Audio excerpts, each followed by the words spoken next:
Praises due to the Most High, family. We back with a basketball breakdown. Ooh, it's NBA playoffs. Family, we are on the road to 100 subscribers on YouTube. Yes, we are on the way to 100 subscribers on YouTube. If you're not subscribed, go ahead and tap in for me, family. So, it's round 2. We got NBA playoff basketball to cover. And this is one of my favorite times in the sports calendar. Okay, so first half of this video going to be the Cleveland and Pistons game, the Cavaliers and Pistons game, Cleveland and Detroit. And the second half is going to be the Lakers and the Thunder, LA and OKC. So I think this is going to be exciting from a competitive standpoint in terms of the Pistons and Cavs.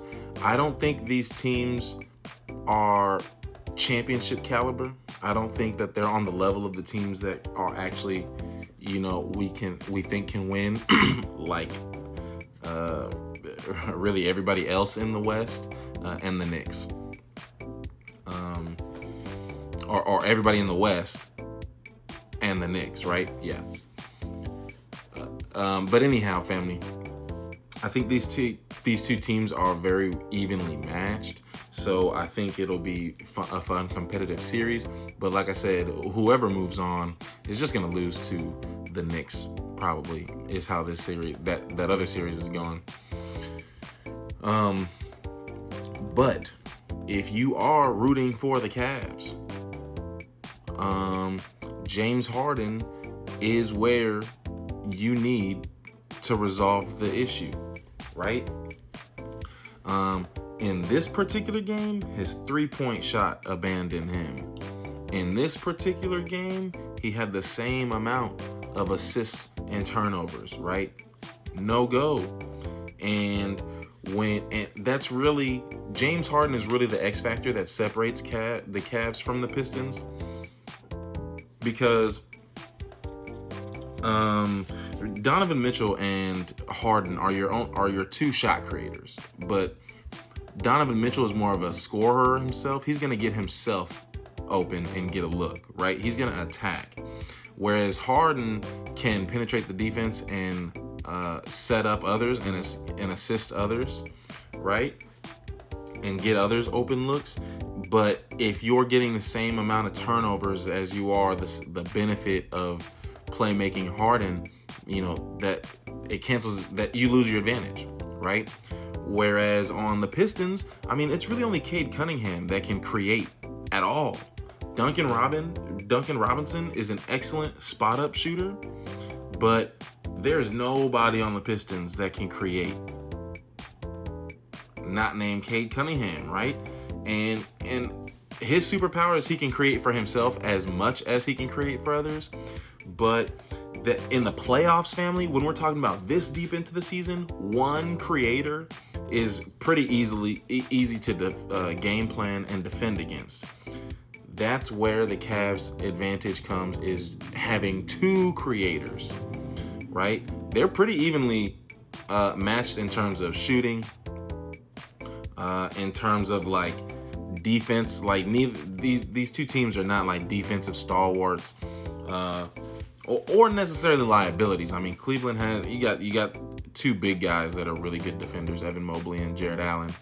And the Pistons, they just kind of have like a gritty attitude behind their MVP leader, but at 6'5" and a guard, like that's he can impose himself defensively on his matchup in Cade Cunningham.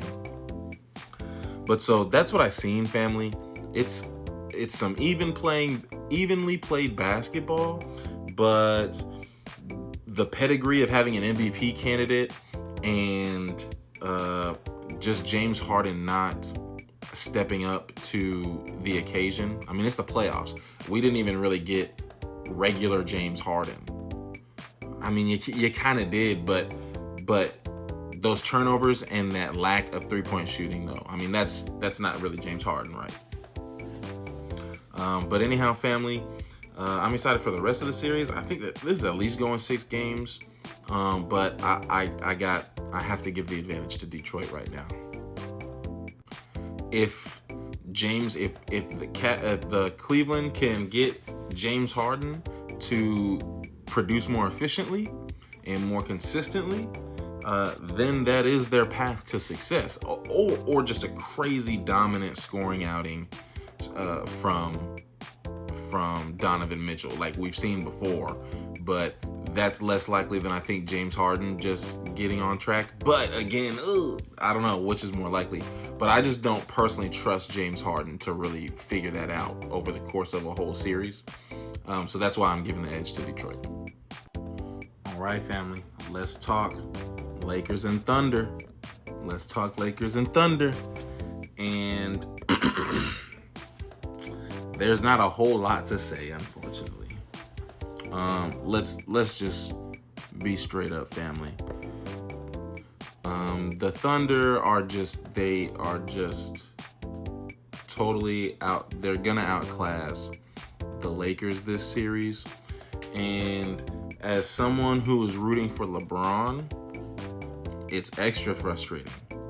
It never is. This man is cursed until 60 years old to always be better than all of his teammates.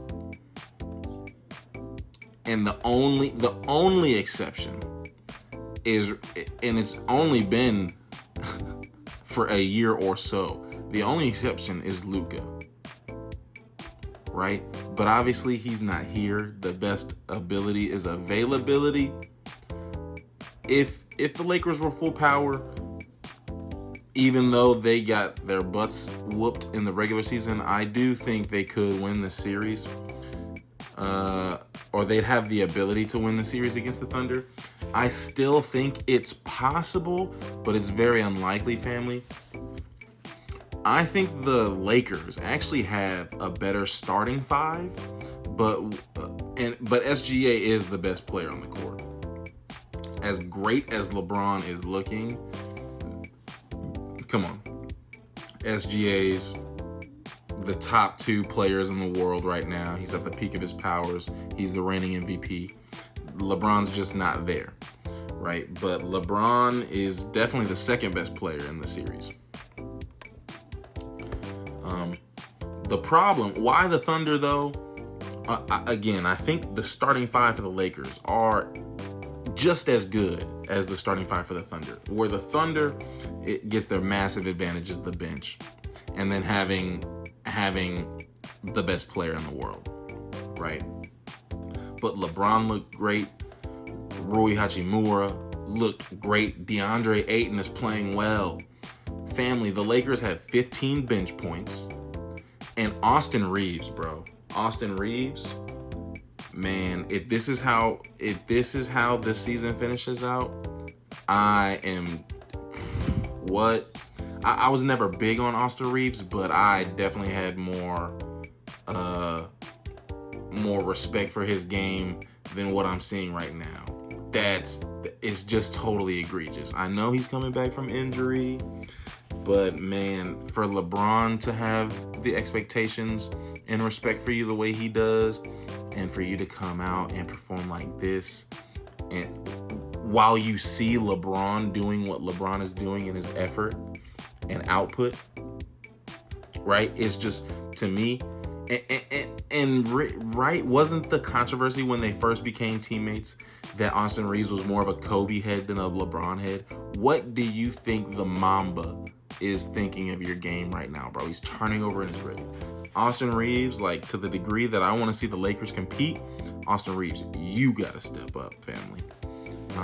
LeBron, keep doing your thing. I hope you got to figure out how to get some type of production from that bench. Otherwise, all of these games are going to be like 15 to 20 point deficits. But